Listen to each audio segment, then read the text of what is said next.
Is there a power struggle in Iran? A leaked audio tape has exposed infighting within Iran's top leadership. The tape offers a rare glimpse into an internal struggle and how foreign policy is really shaped in the country. In late April, an explosive recording of Javad Zarif, claiming Iran's military wields the most power in the country, was leaked. Javad Zarif is the country's top diplomat and chief nuclear negotiator. But even he admitted that he has no control over Iran's foreign policy. Instead, the military is pulling the strings, with decisions being made by the supreme leader and the Islamic Revolutionary Guard Corps, or IRGC. But I dare to say that I sacrificed diplomacy for the sake of the military field.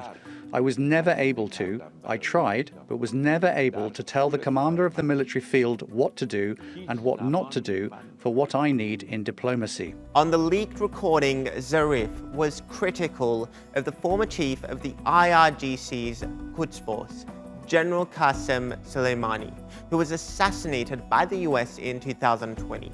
He called Soleimani a roadblock to diplomacy.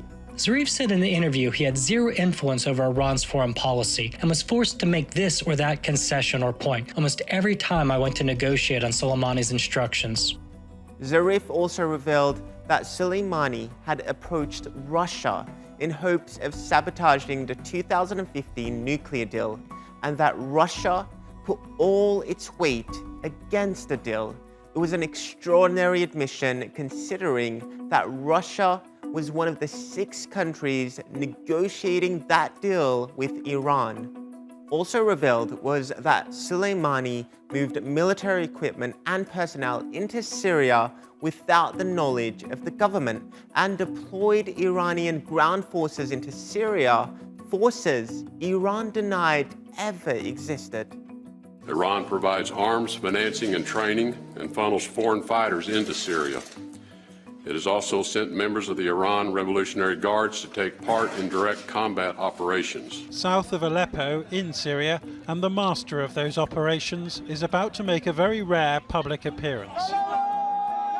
He's Qasem Soleimani, the commander of Iranian military missions overseas and credited with turning the tide of Syria's war.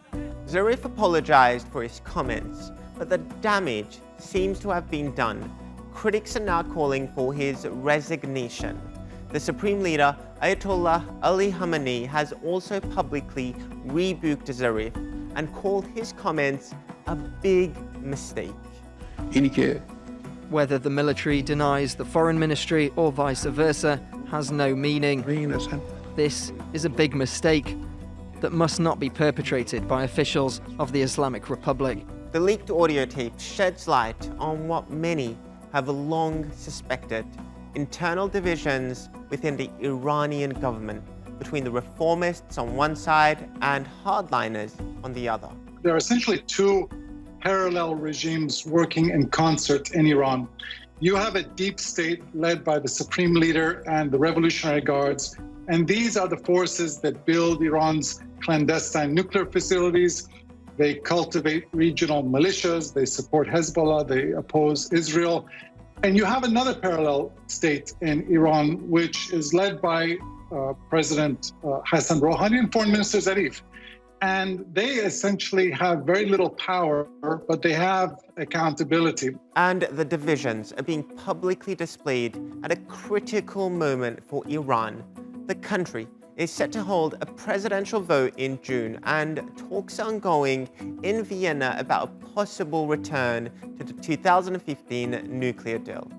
These divisions underlie and could potentially undermine efforts at rapprochement between Iran and the West at reviving a 2015 nuclear accord. As accusations are exchanged between the 2 sides on who is behind the leaked tape, one thing is clear: Iran's leadership is more divided than ever, and that diplomacy will always take a backseat when it comes to military objectives. So what could that mean for Iran's future relationship with the West and the prospects of striking a new nuclear deal?